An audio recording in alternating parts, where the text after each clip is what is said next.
General curve coordinates में मैंने ये आइडिया बताया था कि आप basically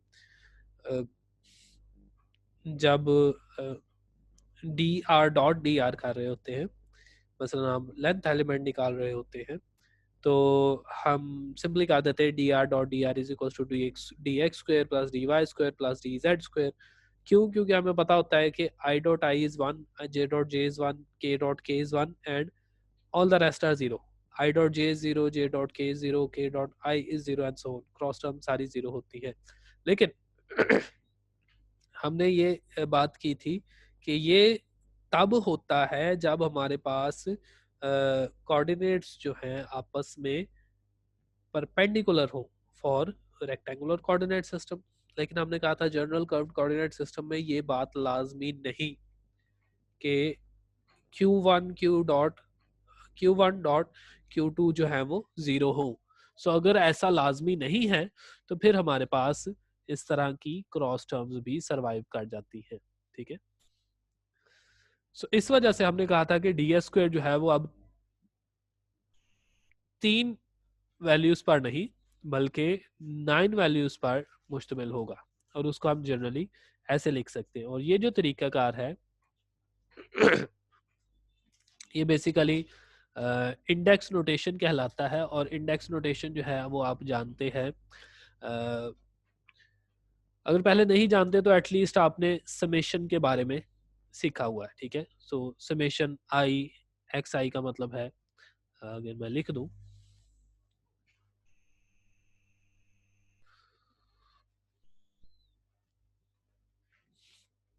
so at least we know this.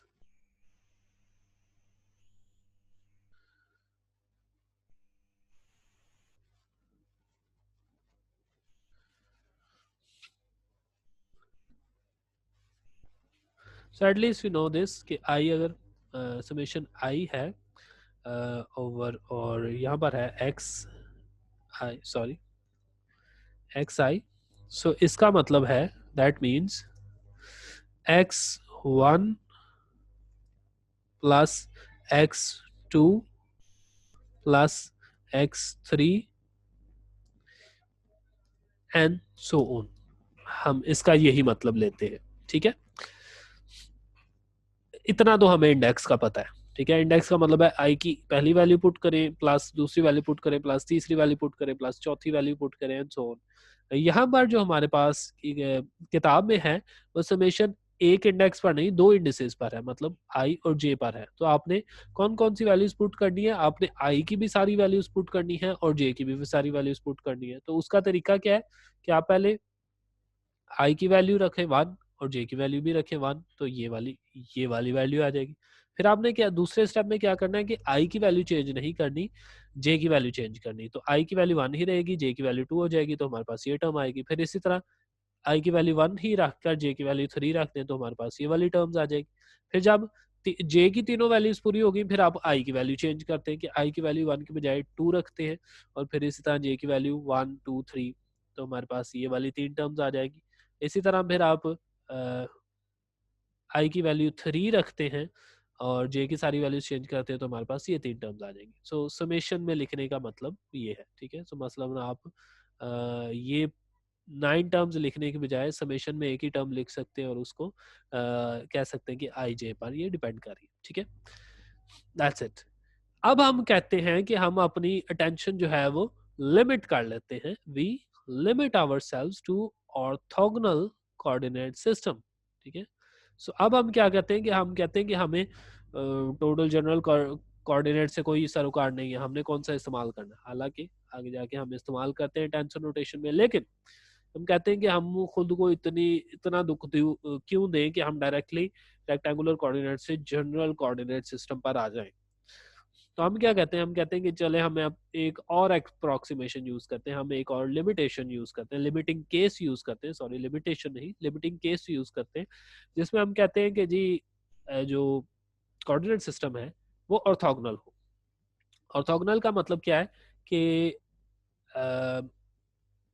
Coordinate system curved तो हो सकता है, लाजमी नहीं कि वो रेक्टेंगुलर ही हो, कर्व्ड तो हो सकता है, लेकिन उनके टेंजेंट्स के दरमियान जो एंगल है वो हमेशा 90 डिग्री होना चाहिए। और मैंने ये आपको ड्रॉ करके दिखाया था कि अगर कोऑर्डिनेट्स एक्सिस जो है वो कर्व्ड भी हो, अगर आप उनके ऊपर टेंजेंट्स ड्रॉ करें कर्व्स के ऊपर एट द ओरिजिन, तो वो टेंजेंट्स के दरमियान अगर 90 डिग्री का एंगल बनता हो तो ऐसी कर्व्स जो है वो ऑर्थोगोनल कहलाती हैं। सो हमने कहा कि हम अपने कोऑर्डिनेट सिस्टम को जनरल कोऑर्डिनेट सिस्टम के बजाय ऑर्थोगोनल कर्व्ड सिस्टम समझ लेते हैं। ठीक है, हम उस पे आ जाते हैं, जनरल पे हम अपनी एनर्जी और अपना टाइम वेस्ट नहीं करते, बल्कि हम ऑर्थोगोनल पे आ जाते हैं। सो ऑर्थोगोनल से होगा क्या, ऑर्थोगोनल में हमने कहा कि कर्व्स आपस में 90 डिग्री का एंगल बनाती है। अगेन कर्व्स तो आपस में 90 डिग्री का एंगल बनाती है हम नहीं समझ सकते, लेकिन कर्व्स के टेंजेंट्स आपस में 90 डिग्री का एंगल बनाते हैं। सो अगर ऐसा है तो फिर ये चीज जो है हमारे पास, फिर हमारे पास ये चीज आ जाएगी क्यू। चले let me right this, accents किधर गए, मैं इसको लिख देता हूं इस तरह से। फिर आप लिख सकते हैं Q I dot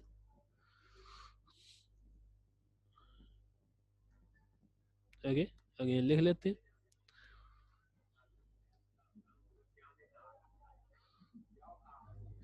into Q, sorry, into Q J would be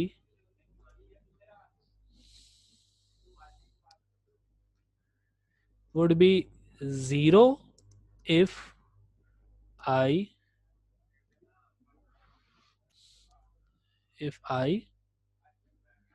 where is not equal to,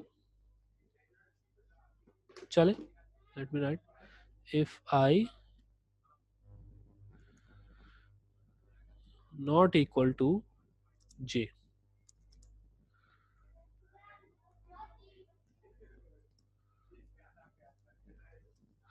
चले if I not equal to j, ठीक है। सो ये हमने बात मान ली कि क्यू आई डॉट क्यू जे जो है वो 0 होंगे अगर आई नॉट इक्वल टू जे हो। मतलब क्या है, आई और जे की सेम वैल्यूज नहीं होनी चाहिए। अगर आई 1 है तो जे 2 हो या जे 3 हो। तो मतलब Q1 dot Q2 0, Q1 dot Q3 0, Q2 dot Q3 0 and so on. जो Q1 डॉट Q1 है वो लाजमी नहीं यहाँ पर 1 हो, उसको हम आगे चल के देखेंगे कैसे। चलिए खैर, ऑर्थोगोनल में ये केस आ गया कि अगर क्रॉस टर्म्स होगी तो वो 0 हो जाएंगी। सो उससे हमें फायदा क्या हुआ, मैं आपको भी दिखा देता हूँ। उससे फायदा ये होगा कि ये terms 2 3 4, okay let me highlight,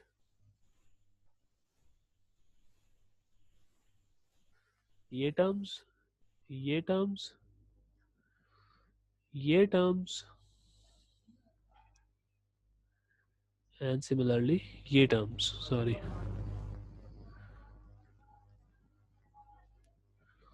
these all terms will be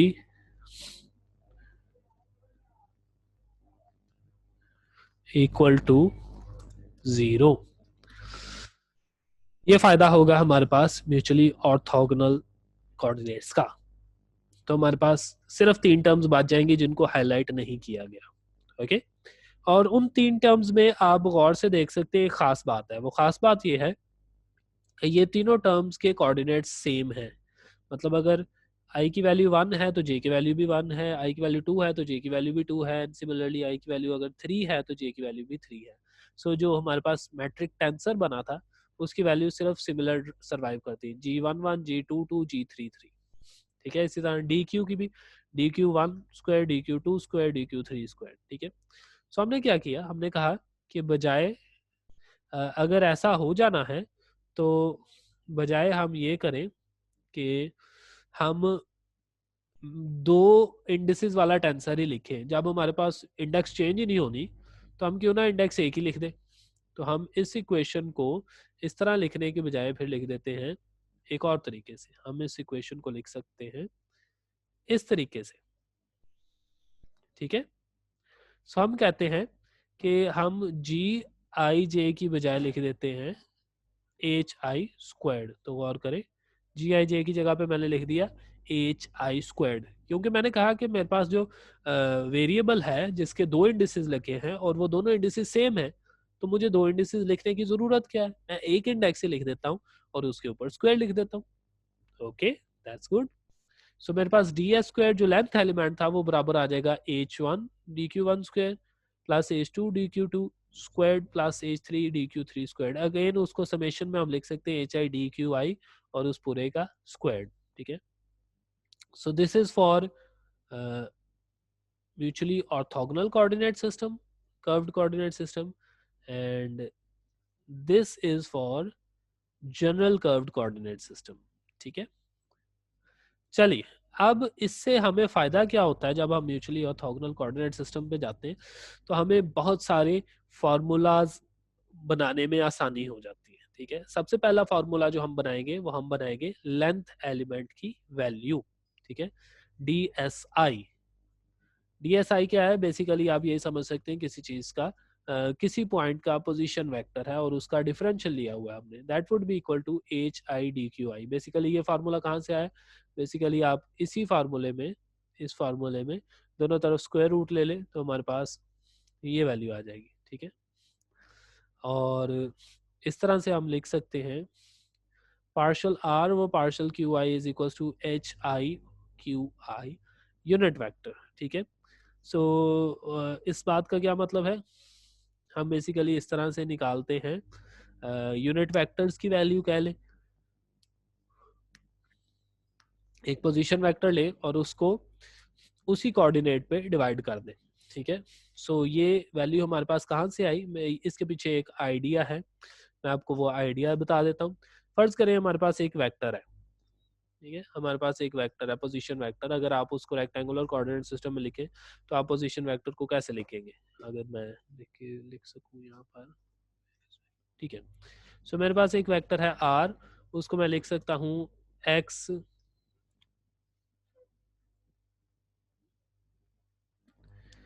okay, I unit vector plus Y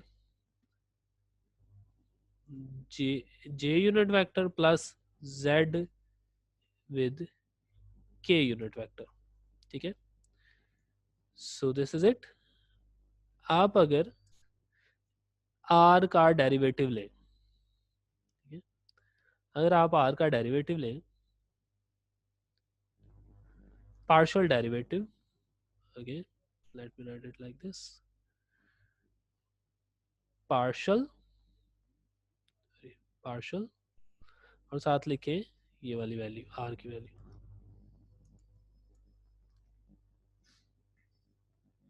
partial R over partial X. तो इसकी क्या वैल्यू आएगी, आप ऊपर डेरिवेटिव लें तो हमें पता है वैल्यू आ जाएगी आई unit vector,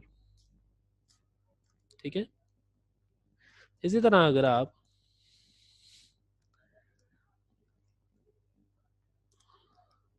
partial R over partial Y करें तो हमारे पास आ जाएगा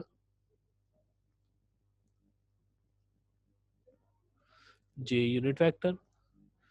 और अगर आप partial R over partial G करें तो हमारे पास आ जाएगा के यूनिट वेक्टर, दैट्स इट। हमें पता है कि अगर मैं पोजीशन वेक्टर का किसी खास कोऑर्डिनेट के सिस्टम के मुताबिक पार्शियल डेरिवेटिव लूं तो उसी कोऑर्डिनेट सिस्टम का यूनिट वेक्टर आंसर के तौर पर आ जाएगा। तो हमने किताब में यही बात की हुई है कि एक पोजीशन वेक्टर ले और उसका किसी कोऑर्डिनेट सिस्टम के मुताबिक डेरिवेटिव ले, that would come out to be equal to the unit vector in that specific direction.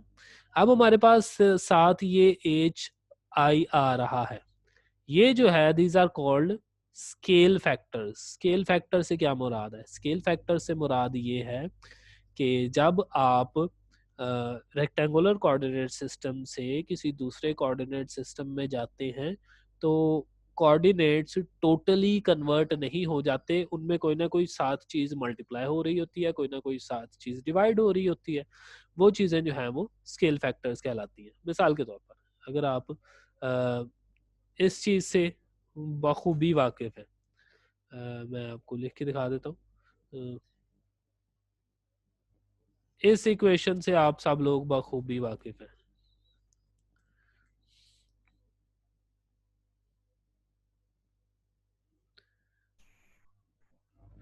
इसी तरह y is equals to R sine theta, इस चीज़ से आप बखूबी वाकिफ़ हैं। तो देखें, अगर y से हम कहेंगे जी हम थीटा कोऑर्डिनेट में जा रहे हैं तो r साथ मल्टीप्लाई हो रहा है। अगर आप कहेंगे जी हम r कोऑर्डिनेट में जा रहे हैं तो cos थीटा यहाँ पर साथ मल्टीप्लाई हो रहा है।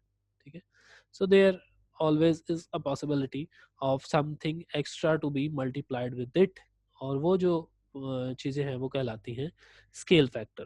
ठीक है, सो उसको हम कहते हैं कि किसी भी कोऑर्डिनेट सिस्टम में कोई भी वैल्यू आ सकती है। ठीक है, तो उसको अगर हम वेरिएबल की शक्ल में लिखें तो फिर हमने एच आई की शक्ल में लिख दिया। सो इस तरह से हमने इसको कहा कि this is a scale factor. ठीक है, सो इसी तरह अगर हम पोजीशन वेक्टर लिखेंगे general curve orthogonal curvilinear coordinates में, तो उसको हम लिख सकते हैं H one D Q one Q one. ठीक है, सो जैसे हमने यहाँ पर लिखा एक्स आई प्लस वाई जे प्लस जेड के, तो हमारे पास उसके केस में सॉरी ऑर्थोगोनल कर्विलिनियर कोऑर्डिनेट्स के केस में ये सिंपली Q1 Q2 और Q3 नहीं आता, H1 Q1 आता है। ठीक है, सो अगर आप यहाँ पे देखें तो ये हमारे पास आ जाएगा H1 Q1, और DQ1 इसलिए लिखा है क्योंकि हमने पोजीशन वेक्टर का भी dr कंपोनेंट लिया हुआ है। ठीक है, सो H1 DQ1 और Q1 यूनिट वेक्टर, इसी तरह plus H2 DQ2 Q2 unit vector plus H3 DQ3 Q3 unit vector. ठीक है, और उसको भी हम समेशन में इस तरह से लिख सकते हैं।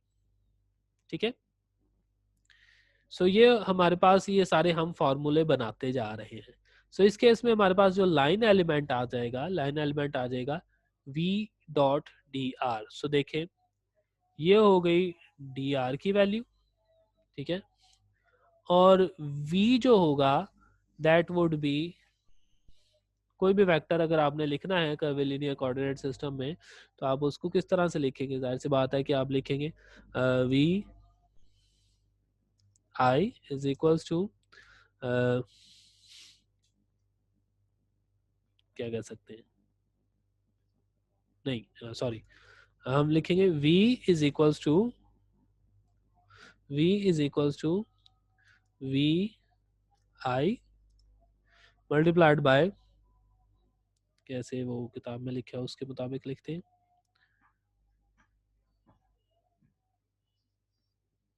जी, साथ आ जाएगा वी आई, और साथ आ जाएगा हमारे पास क्यू, सॉरी क्यू आई, और यहाँ पर हम लिख देंगे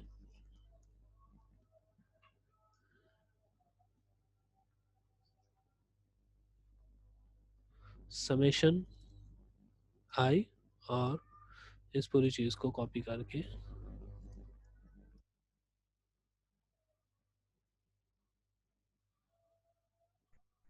सो this is how we can be written. ठीक है, सो ये हो गई v की वैल्यू, और dr की वैल्यू तो हमारे पास सामने लिखी हुई है। सो अगर हम करेंगे तो देखें क्यू आई वन हो जाएगा एंड सो ऑन, हमारे पास यूनिट वेक्टर्स वैनिश हो जाएंगे और बाकी सारी चीज़ हमारे पास ऐसे आ जाएगी। That's okay. लाइन एलिमेंट तो इतना कोई मसले वाली बात नहीं है। हमारे पास जो सरफेस एलिमेंट है उसमें थोड़ा सा इशू आता है। ठीक है, सरफेस एलिमेंट हम जो आमतौर पर निकालते हैं, हम निकालते हैं डी एक्स डी वाई या डी एक्स डी जी या डी वाई डी जी, इस तरह से 3 पॉसिबिलिटीज होती हैं, क्योंकि 6 फेसेस होते हैं किसी भी चीज़ के, और 2 फेसेस जो हैं वो हर डायरेक्शन में पॉजिटिव और नेगेटिव होते हैं, तो 3 पॉसिबिलिटीज हुई। तो इसमें भी हमने इसी तरह करना है, जो सरफेस एलिमेंट है वो आएगा DSI मल्टीप्लाई बाय DSJ। मतलब आप लेंथ एलिमेंट को दो दफा मल्टीप्लाई करें तो फिर आपके पास सरफेस एलिमेंट आता है। जाहिर सी बात है, एरिया का क्या मतलब है, लेंथ मल्टीप्लाई बाय विड्थ। ठीक है, तो हम ये जो DSI ए पहला कर रहे हैं ये समझ लें कि लेंथ है, और DSJ जो दूसरा कर रहे हैं ये समझ लें कि विड्थ है। और इन दोनों के दरमियान हमने I और J फर्क इसलिए रखा है ताकि क्रॉस टर्म्स भी आ सके। ठीक है, सो HIJ इन दोनों की वैल्यूज पुट कर ली यहाँ से, ये आप देख सकते हैं, यहाँ से ये वैल्यूज उठाई और उसमें पुट कर ली, यहाँ पर पुट कर ली। सो ये जब हम मल्टीप्लाई करेंगे तो हमारे पास एरिया एलिमेंट आ जाएगा। इसी तरह जो वॉल्यूम एलिमेंट है वो 3 दफा मल्टीप्लाई करें, length multiply by width multiply by height. So ये हमारे पास वॉल्यूम एलिमेंट आ जाएगा। So this is our volume element. Again DS1 DS2 DS3 की वैल्यूज पुट करें तो हमारे पास वॉल्यूम एलिमेंट आ जाएगा। ठीक है, ओके। अब 2.10 को अगर आप देखें तो आप उसको ऐसे लिख सकते हैं। ठीक है, देखिए, ओके, D5 क्यों, क्योंकि ये जो सरफेस एलिमेंट होता है, ये एरिया जो है वो एक वेक्टर क्वांटिटी है। सो उसके साथ हमें यूनिट वेक्टर्स भी लिखने हैं। ठीक है, अब गौर करें, गौर से देखिए, DS2 और DS3 के साथ जो यूनिट वेक्टर आया है वो Q1। ऐसा क्यों है? क्योंकि एरिया वेक्टर ऐसा वेक्टर होता है जिसका मैग्नीट्यूड एरिया के बराबर होता है और जिसकी डायरेक्शन जो होती है वो normal to the surface area होती है। ठीक है, सो अगर एरिया जो है वो XY एरिया है तो उसकी जो डायरेक्शन होगी that would be in the Z direction, normal दोनों के परपेंडिकुलर। ठीक है, तो अगर S2 S3 हम देख रहे हैं तो इन दोनों के परपेंडिकुलर जो डायरेक्शन है वो वन डायरेक्शन है, इस वजह से हम Q1 लेते हैं। सिमिलरली DS3 और DS1 में Q2 होगा और इसी तरह DS1 और DS2 में Q3 होगा। ठीक है, okay. अब DS2 और DS3 की जो वैल्यूज थी वो पुट कर दी। ठीक है, ओके। इसी तरह फिर हमारे पास जो सरफेस इंटेग्रल वो बन जाएगा V.D। एरिया होता है, अब एरिया को हम DA से भी जाहिर कर सकते हैं और बहुत सारी किताबों में D सिग्मा से भी जाहिर किया जाता है। सो दैट्स इट, वो वैल्यू पुट की और V की यही वाली वैल्यू ली, उठा ली, और एरिया की ये वाली वैल्यू उठाई, ये वाली वैल्यू, इन दोनों को आपस में डॉट प्रोडक्ट कर दें तो हमारे पास ये वैल्यूज आ जाती हैं। तो देखिए और से 3 वैल्यूज है। ठीक है, सो VI का क्या मतलब है, अगर मैं VI को भी 3 वैल्यूज में लिखना चाहूँ तो दैट बिकम्स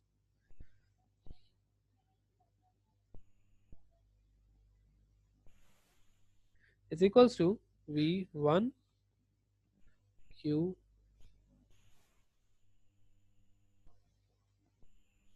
ठीक है,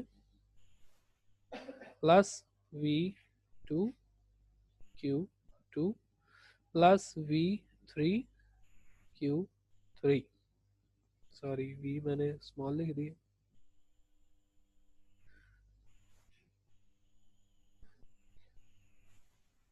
दिस इज V वैल्यू, ये V की वैल्यू है।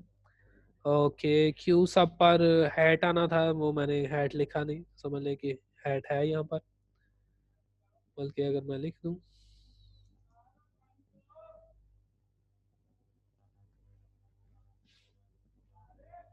सिमिलरली यहाँ पर भी हैट है।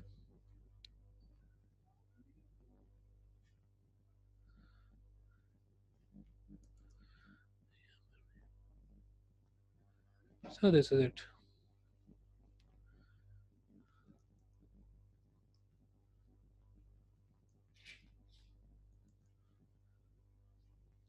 Okay, this is how V is written and this is how D sigma is written। तो जब आप डॉट प्रोडक्ट करेंगे Q1 के साथ Q1 की वैल्यू आएगी, तो देखें this multiplied by this, so ये देखें V1 जो है वो मल्टीप्लाई हो जाएगा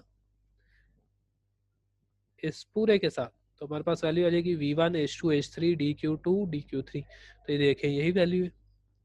इसी तरह V2 जो होगा वो इसके साथ मल्टीप्लाई हो जाएगा, और v3 जो है वो इसके साथ मल्टीप्लाई हो जाएगा, ठीक है। और आपको पता है कि इंटीग्रेशन के अगर अंदर ज़्यादा टर्म्स आ रही हो, प्लस हो रही हो, तो फिर आप इंटीग्रेशन सब पे अलग अलग कर सकते हैं, ठीक है। So this is how you do the surface integration. और ये आपको दिया गया है कि अगर आपने डॉट प्रोडक्ट करना हो with in general orthogonal curvilinear coordinates, sorry not general, orthogonal curvilinear coordinates, तो वो इस तरह से आता है। ये तो एक अंडरस्टूड बात है, ठीक है, इस तरह से आता है। इसी तरह जब आपने क्रॉस प्रोडक्ट करना है तो अगेन वही वाली अंडरस्टूड बात कि आप डिटर्मिनेंट बना लेंगे। Q1 Q2 Q3 जो है वो यूनिट वेक्टर्स हैं, वो पहली रो में आ जाएंगे, दूसरी रो पहले वेक्टर के कंपोनेंट्स, तीसरी रो दूसरे वेक्टर के components, and that's simple and straight forward thing, ठीक है। Okay, now this is an important thing. Important thing is कि अगर आपने रेक्टेंगुलर कोऑर्डिनेट सिस्टम और कर्वीलिनियर कोऑर्डिनेट सिस्टम के दरमियान रिलेशन बिल्डअप करना हो तो कैसे करेंगे, ठीक है। तो उसका तरीका ये है, एक और करें, dx dy जो कि एक एरिया एलिमेंट है इन रेक्टेंगुलर कोऑर्डिनेट सिस्टम। सो ये बात तो अब आपको पता चल जानी चाहिए कि जहां पर भी आपने dx dy देख लिया वहां पर रेक्टेंगुलर कोऑर्डिनेट सिस्टम है, जहां पर भी आपने Q1 Q2 देख लिया वहां पर ऑर्थोगोनल कर्वीलिनियर कोऑर्डिनेट सिस्टम है। और ये आगे चल के हम देखेंगे कि और भी कोऑर्डिनेट्स हमें दिखाई देते हैं, उससे हमें पता चल जाता है कि ये कौन सा कोऑर्डिनेट सिस्टम है, ठीक है। सो dx dy is an area element in rectangular coordinate system that comes out to be equal to dr1 cross dr2 वगैरह, ठीक है। वो ऐसे हम लिख सकते हैं। आपको पता है कि ये कैसे आता है, ये बेसिकली डिटर्मिनेंट सॉल्व करने से आता है, और डिटर्मिनेंट का सिर्फ आपने z कंपोनेंट लेना है तो हमारे पास ये वाली वैल्यू आ जाती है, मल्टीप्लाइड बाय dq1 dq2, ठीक है। सो गौर करें, इस चीज को मैं एक 2x2 मैट्रिक्स लिख सकता हूं ऐसे, ठीक है, मल्टीप्लाई बाय dq d1। सो देखिए, अगर मुझे रेक्टेंगुलर कोऑर्डिनेट सिस्टम और कर्वीलिनियर कोऑर्डिनेट सिस्टम के कोऑर्डिनेट्स के दरमियान रिलेशन डेवलप करना है, तो उन दोनों के कोऑर्डिनेट के दरमियान जो रिलेशन होता है, जो फर्क होता है, वो इस डिटर्मिनेंट का है।